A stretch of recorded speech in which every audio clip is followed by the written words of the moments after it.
Going live on a few different platforms. My fault. All right, tonight's live as promised. So we're going to talk about rates. Monday is going to be my day to discuss rates with you guys. As I mentioned, I'm on a few platforms right now. So IG, TikTok, LinkedIn, YouTube. I'm just setting everything up. My apologies. My apologies. Okay. My setup is wild. I have like 4 different cameras. I promise after this first one, we're going to be better and do better. I'm also going to crop all this out on the replay. So it doesn't matter anyway. All right. As mentioned, so rates. All right. So if you're looking for the perfect mortgage rate, tonight we're going to talk about how to get into your home and what you should actually be looking at. Because while rates are important, that's not the end all be all. Especially in today's market, like sitting on the sidelines can cost you more in the long run. So we're going to talk about rates. We're going to like go through some examples, discuss price reductions, temporary buy downs, permanent buy downs, ways to lower that monthly payment, get you into that home. We're going to talk about points, when it makes sense to pay points, when you shouldn't, and then as well as what to request from your lender and what questions to ask. And if you have any questions, again, I'm on like a few different platforms right now, so I'll be checking out each and just responding as we go through this. All right. So again, shout out to y'all, wherever you're joining from. Feel free to leave it in the chat. Let me know where y'all are from. I'm licensed in a few states. So while it says Texas lender, I'm actually licensed in Georgia, Florida, North Carolina as well. So again, if you have any questions, you're in any of those states, or feel free to share this with anybody across the U.S. because as a licensed, federally licensed loan originator, this is applicable no matter what state you're in. All right. Only thing that changes is the tax rates. All right. But everything is basically the same. All right. So this is the national average. This is Freddie Mac's national average. You can go on their site. You can also go on Mortgage News Daily. Check them out. Mortgage Bankers Association. Get your average rate. And one thing to keep in mind when you're looking at rates, it's a national average, but this is not your personal quote. Reason being is because when it comes to the national average and rates that they're quoting, they're actually looking at the top of top. So the best of the best, people who are putting down 20, 30%, people with like 700, 800 FICO scores. So like, again, this is like where they're quoting national average as far as rates, not your personal quote. Talk to your local lender, see what options you have. But national average, we're looking at like about a 6.55% on a $350,000 purchase price, 30-year fixed.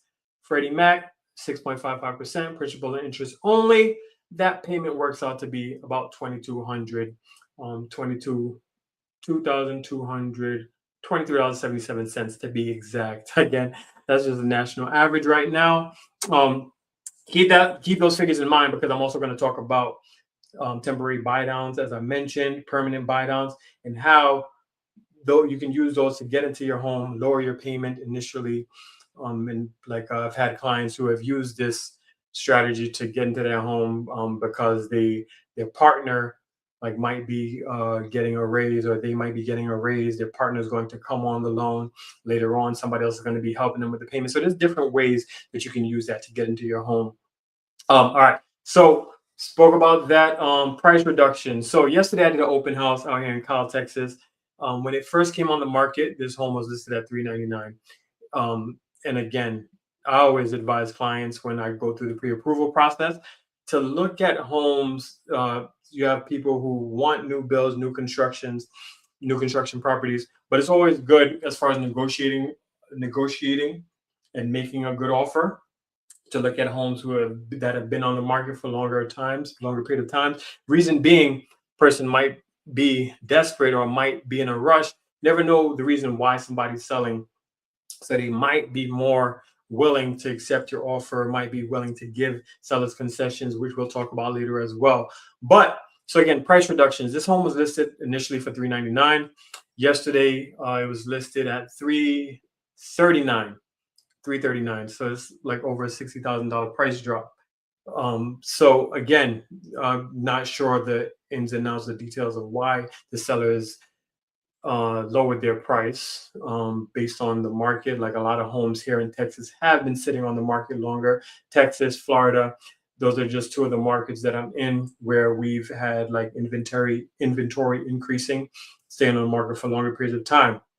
Price reductions. So that home, if you were to purchase that home and you just went in at the price reduction, you have a set payment, fine.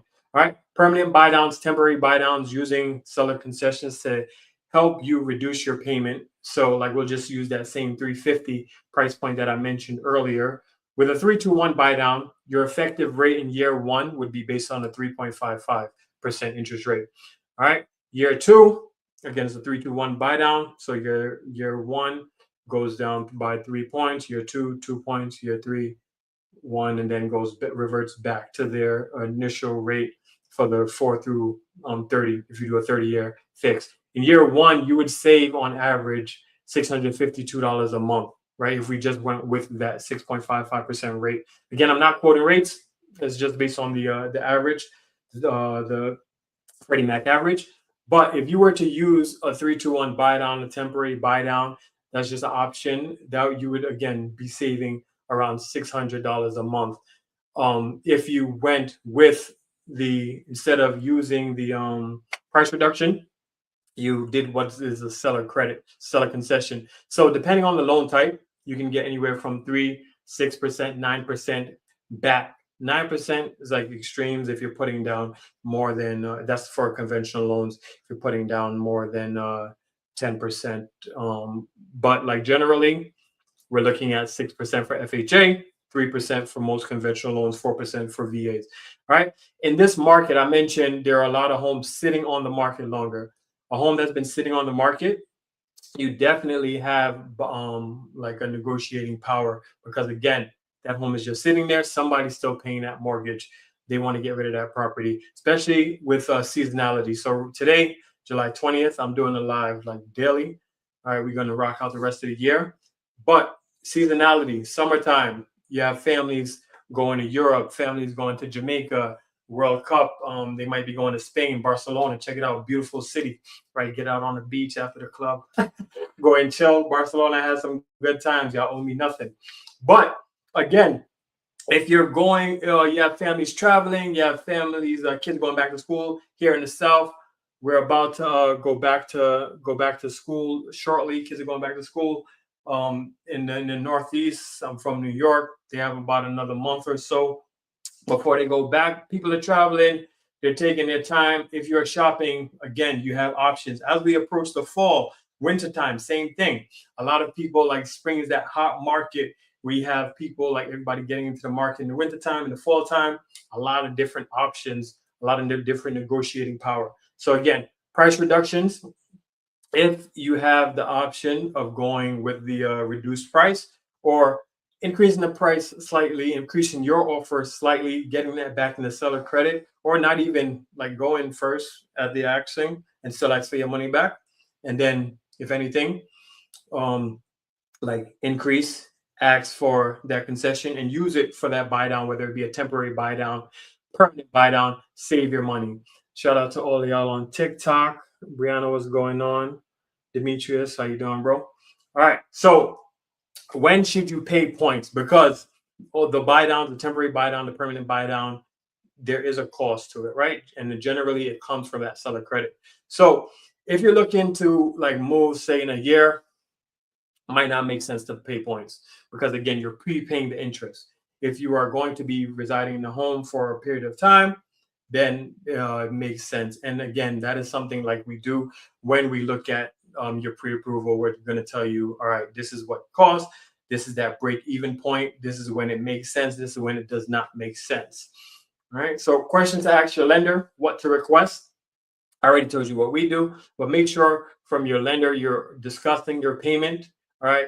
I mentioned where rates are at as far as the national average. And again, that's not like necessarily your rate. That's just the national average of where rates are at.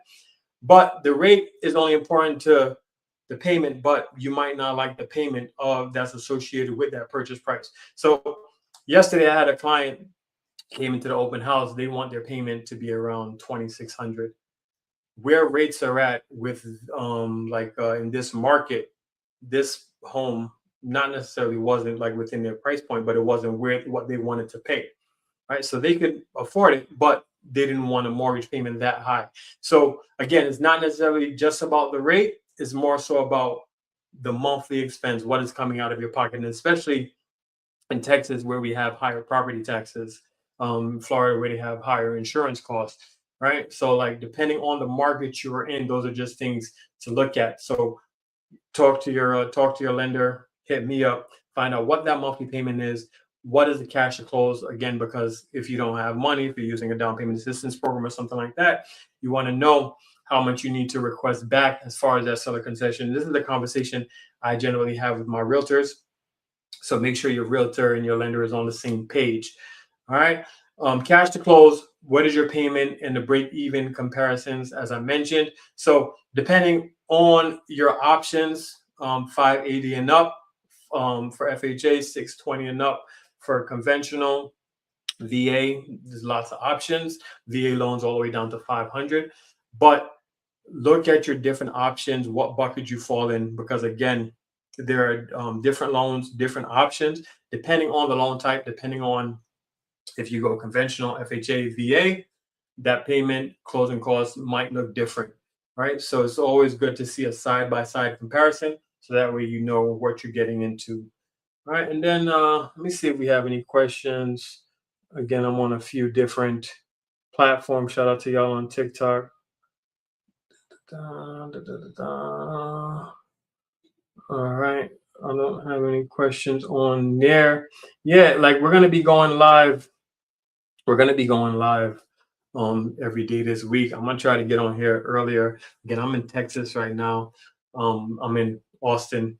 So we're gonna be going live 7 p.m. Central, 8 p.m. Eastern. What is that Pacific time? I think that's 2 hours back. So 5 Pacific.